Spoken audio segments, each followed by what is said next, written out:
Müəllimlər işə qəbul olmaq istəyir. Bunun üçün müəllimlərin işə qəbulu müsabiqəsində iştirak edirlər. Bu mexanizmdən müəllimlərin vahid meyarlar əsasında qiymətləndirilməsi nəzərdə tutulur. Bəzi məzunlar hesab edir ki, universitetdə əldə olunan nəticələr və pedaqoji təcrübə işə qəbul prosesində daha çox nəzərə alınmalıdır.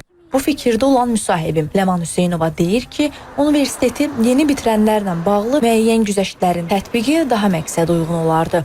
MİQ imtahanı 3-5 il stajı olan müəllimlər üçün keçirsə daha effektiv olar, daha məqsədə uyğun olar. Məsələn, bu il universiteti bitirmiş tələbə üçün əgər onun diplom işi məqsədə uyğundursa, o pedaqoji təcrübədən yaxşı keçibsə, məncə imtahan vermədən müəllim kimi işləyə bilər. Hazırda səslənən təkliflərdən biri universitetin yekun nəticələrinin işə qəbulda birbaşa nəzərə alınmasıdır. Lakin mütəxəssislər bu addımın mümkün nəticələrini fərqli qiymətləndirirlər.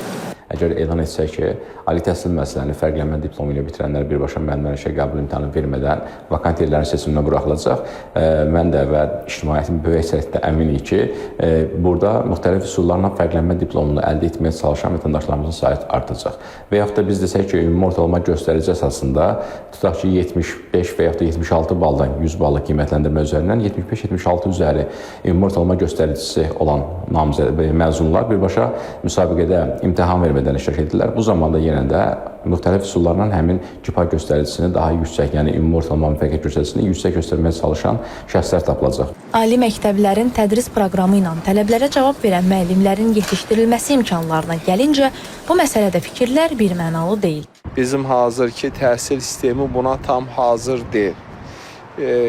Yəni bunun üçün mən düşünürəm ki, xüsusilə universitetlərdə təhsilin keyfiyyətinin artırılması, proqramların yenilənməsi, müəllimlərin yetişdirilməsi üçün ciddi bir addımların atılmasına ehtiyac var. Yəni biz istənilən universiteti pedaqoji ixtisasda bitirən müəllimi birbaşa məktəbə mən düşünürəm ki, hazırki şəraitdə edə bilmirik. Çünki burada heç də hamı eyni səviyyədə, eyni bilikdə və bu formada təhsilini davam etdirmir. Məsələ ilə bağlı fərqli yanaşmalar olsa da, hazırda qaydalarda hər hansı dəyişiklik yoxdur. Dövlət ümumi təhsil müəssisələrinə müəllimlərin işə qəbulu qüvvədə olan qanunvericiliyə və müvafiq qaydalara əsasən müəllimlərin işə qəbulu müsabiqəsi vasitəsilə həyata keçirilir. Zəminə Hüseyn, Zamin Novruzov, İTV Xəbər.